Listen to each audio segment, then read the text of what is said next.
Pourquoi je suis motivé à faire des trucs inutiles et pas des trucs utiles? Laissez-moi vous en parler. Salut à tous, je suis très heureux de vous faire cette nouvelle vidéo à vous, mes nombreux abonnés. Tu parles, c'est pas moi qui peux dire ça. Quand cette vidéo sortira, on sera peut-être 23 sur la chaîne. Youpi! Je peux même faire l'appel, tu sais, comme au collège. Alors, Christophe. Présent. Bien. Marie. Présent. Ok. Benoît. Ah non monsieur, Benoît il est pas là. Ah, il est où? Il s'est désabonné. Ah. File-moi ton carnet, toi. Allez, c'est parti. Tous les comportements volontaires sont animés par une force qui nous dépasse tous et qui peut nous emmener tous toujours plus loin. La motivation. Alors la motivation, c'est quoi? Oui, parce que croyez-moi, il y en a encore qui ignorent ce que c'est. Hein. Il y en a chez qui c'est pas enclenché tous les jours. Et ben la motivation, c'est la force à l'origine du déclenchement, de la direction, de l'intensité et de la persistance d'un comportement. C'est 4 choses. Alors on a longtemps pensé que l'homme se comportait en fonction de ses besoins vitaux, comme se nourrir ou se reproduire, et que ces comportements avaient pour but d'assouvir ses besoins. Genre si tu travailles, c'est pour gagner de l'argent, pour acheter de la nourriture qui va te servir à vivre.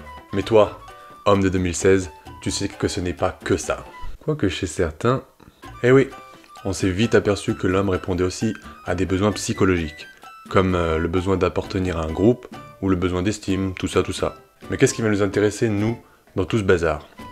Eh bien ça va plutôt être les différents types de motivation, et comment s'en servir pour être le meilleur. Alors la vidéo se base sur les travaux de Deci et Ryan, pour les petits curieux qui voudraient aller plus loin. Alors leur théorie suppose qu'il y aurait 2 grands types de motivation, la motivation extrinsèque et la motivation intrinsèque. Ouais, c'est des mots qui font peur, mais t'inquiète pas, je vais tout expliquer, tu vas tout comprendre. La motivation extrinsèque concerne les comportements motivés par la satisfaction retirée des conséquences du comportement. Par exemple, couper du bois pour faire un feu de cheminée pour pas avoir froid. Très bon exemple. Alors je te le dis tout de suite, avoir un comportement pour les conséquences qu'il va avoir n'est pas la motivation la plus puissante. Tu vas comprendre. La motivation intrinsèque est celle qui nous pousse à réaliser un comportement motivé par la satisfaction retirée de l'exécution même du comportement. Je vais te donner un exemple pour que tu comprennes parce que là je sens que t'es largué. Si on prend le comportement faire de la muscu. Si tu fais de la muscu pour être musclé, ça va être extrinsèque. Parce que être musclé, ça va être une conséquence de la muscu. Si tu vas à la muscu parce que tu kiffes ça, parce que quand tu y es, tu te donnes à fond, parce que t'adores progresser, t'adores apprendre et les sensations que t'as, ça te plaît, ça c'est la motivation intrinsèque. Et cette motivation-là est très puissante. C'est grâce à elle qu'on devient le meilleur. Bah oui, regarde, c'est tout con. Si tu fais de la muscu pour être musclé, ça va prendre longtemps, ça va pas venir tout de suite, tu peux être découragé.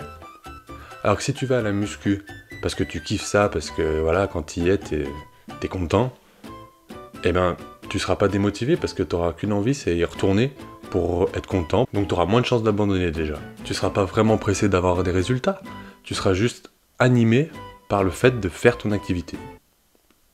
Pareil, quel patron ne rêverait pas que ses employés soient animés par le fait même d'être au travail, de produire, et pas pour le salaire qui tombe à la fin du mois. Tu comprends la différence? Mais bon, crois pas que c'est facile. Hein. Cette motivation est très fragile. Faut faire gaffe pour la préserver. Il y a donc 5 trucs qui peuvent fragiliser la motivation intrinsèque. Première chose, la récompense. Eh oui, elle décente la motivation sur elle-même. Bah oui, regarde, les élèves sont obstinés par la note qu'ils vont obtenir à leur contrôle, pas par le fait d'apprendre de nouvelles choses et de progresser. Toi aussi, j'imagine, si t'es à l'école, c'est la note qui t'intéresse. Mais ça peut aussi être l'argent qu'on promet à la fin d'un travail, comme le salaire, tu vois.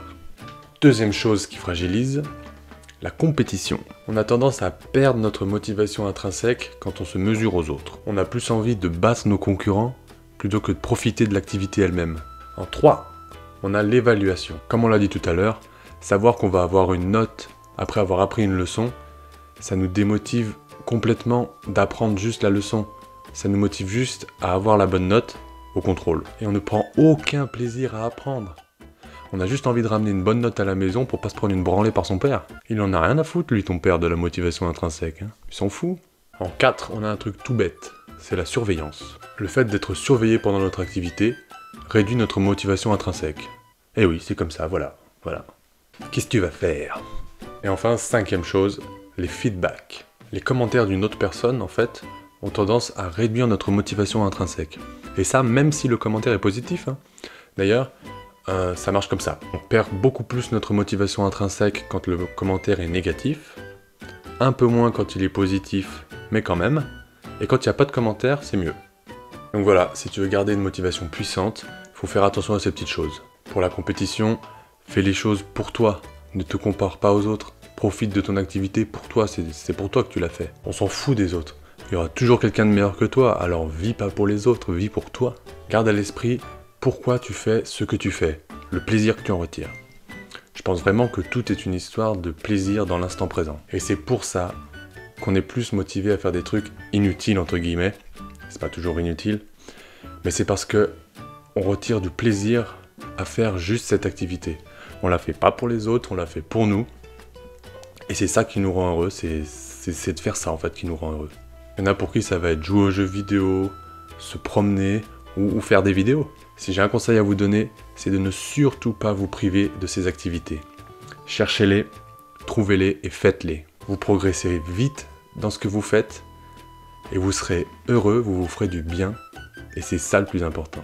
Alors après, je dis pas que la motivation extrinsèque est toute pourrie, hein, loin de là. Hein. Il y a des gens qui vont être comme des dingues si tu leur promets quelque chose dont ils ont très envie. Hein. Ah ben, si t'as bien suivi, une récompense en rapport avec le besoin de reproduction, ça devrait bien marcher. Hein. En général, les gens sont motivés par un mélange de facteurs extrinsèques et intrinsèques.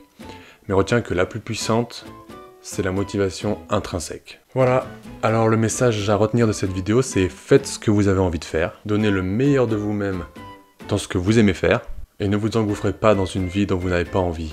Par pitié. Faites le métier qui vous rend heureux, entourez-vous des personnes que vous appréciez, et vous serez des vainqueurs. Oh oui. Allez, j'espère que je vous aurai appris quelque chose, que vous pourrez vous en resservir dans votre vie. Si oui, faites-le moi savoir en likant la vidéo. Il y aura encore plein de petits conseils comme ça si tu t'abonnes. Fais-en profiter à tout le monde en partageant la vidéo, et restez motivés, restez forts. Moi je vous laisse, et je vous dis à bientôt pour de nouvelles folies. Ciao!